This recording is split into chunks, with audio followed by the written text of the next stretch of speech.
Top developmental scientists and politicians are converging upon Shirpur to witness the marvel of arguably India's most prosperous rural town. The taluka of Shirpur is on the border of Madhya Pradesh and Maharashtra, 3 hours from Indore.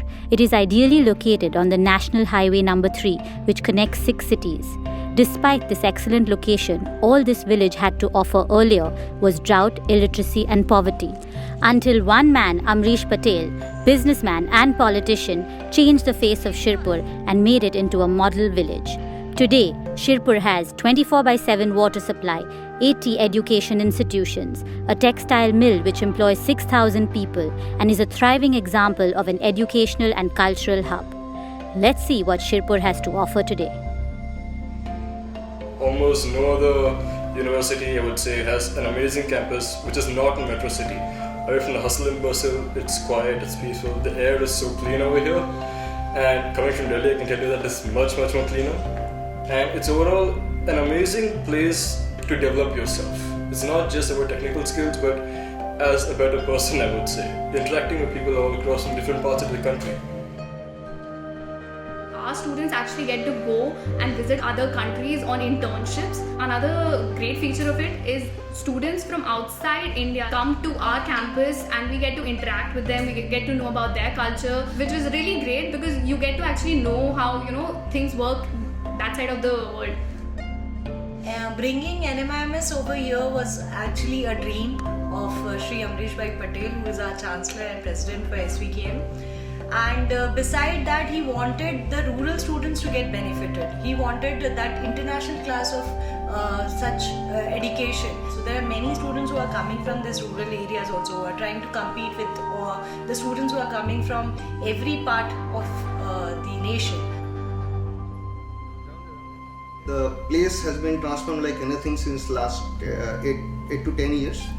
The water conservation project which was there, I can say that during 2001 there was scarcity of water. Water was scarce here, but due to the vision and the work which is done by Amrish Bhai over here, it has come to an extent that a farmer who was unable to take even a single crop in a year is able to take 3 crops in a year. That's like a big transformation which is there in the economic cadre of the farmer or the villager who is available here, and their financial stability. Another part is that the textile hub which is coming up here, it has given employment to the many people in the surrounding area.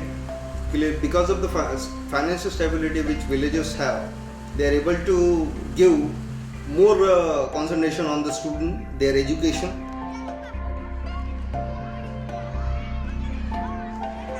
मैं और अमरीश भाई अहमदाबाद और फिर उज्जैन में हमने education लिया। तब शिरपुर में एक अच्छा एजुकेशन की स्कूलें कॉलेजेस नहीं थी, मगर जब माँ बाप से दूर रहने में क्या क्या तकलीफें आती वो हम जब सोचते हैं तो हमको मालूम है कि क्या परिस्थिति हमारी रही। उस वजह से हमने इस गांव को डेवलपमेंट चालू किया एजुकेशन से। और अमरीश भाई 90 में एमएलए बनने के बाद सोचा कि लोगों ने मुझे जो वोट दिया है तो उसको मैं किस तरह से न्याय दे सकूं। मेरी फैमिली तो सुखी हो गई, मेरे बच्चे मुंबई में पढ़ रहे, मैं यहाँ के बच्चों को कौन पढ़ाएगा। तो फिर मैंने सोचा कि हम अच्छा एजुकेशन दे, यहाँ का एजुकेशन अच्छा रहेगा तो यहाँ की जो नई जनरेशन है वो अपने आप में खुद के पैर पे खड़े रहने की ताकत खुद ही तैयार करेगी। So from one institute to 80 institutions, आपने funds raise कैसे किए? How did it become so big? नहीं, वो कुछ हमारी फैमिली से भी काफी पैसा दिया गया और ये मैंने 85 से तो 90 के दरमियान 5-1 करोड़ रुपए दिया, बाद में 1-2-3 करोड़ रुपए दिए, तो उससे ये जनरेट होते गए। और फिर एक इंस्टीट्यूशन दूसरी इंस्टीट्यूशन को मदद करते गई। आज ये हो गया। मैं तो गुजराती फैमिली से हूँ और यहाँ मेरे 10 ही वोट है, बाकी सब महाराष्ट्रियन लोग हैं। तो मुझे क्यों इलेक्ट करते हैं? क्योंकि मैंने डेवलपमेंट किया और डेवलपमेंट 90 से किया, तो अभी तक मैं एमएलए हूँ, 6 टर्म है मेरा। तो नेचुरली उन लोगों के लिए या जो ठेठ गरीब आदमी है उसके जीवन में परिवर्तन आया है। रूरल डेवलपमेंट करना है, तो 4-5 चीजें किसी भी लीडर ने करना चाहिए। पहली है, उस एरिया में एजुकेशन आना चाहिए। वो जिस दिन टीचर आना एडमिनिस्ट्रेटर या उसका जो संस्था जो चला रहा है प्रेसिडेंट, वो जिस दिन ये समझेगा कि ये लड़का जो है वो मेरा लड़का है, वो मुझे अच्छा पढ़ाना है, तभी ये सब बदल हो सकता है।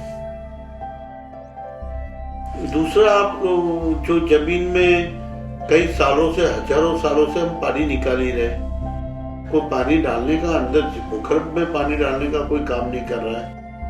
ऐसा काम किया कि मैंने ये सोचा कि अगले 40-50 साल इस गांव में मैं रहूं या ना रहूं, पीने का पानी कम नहीं होना चाहिए। तो 3 नई योजनाएं बनाई मैंने।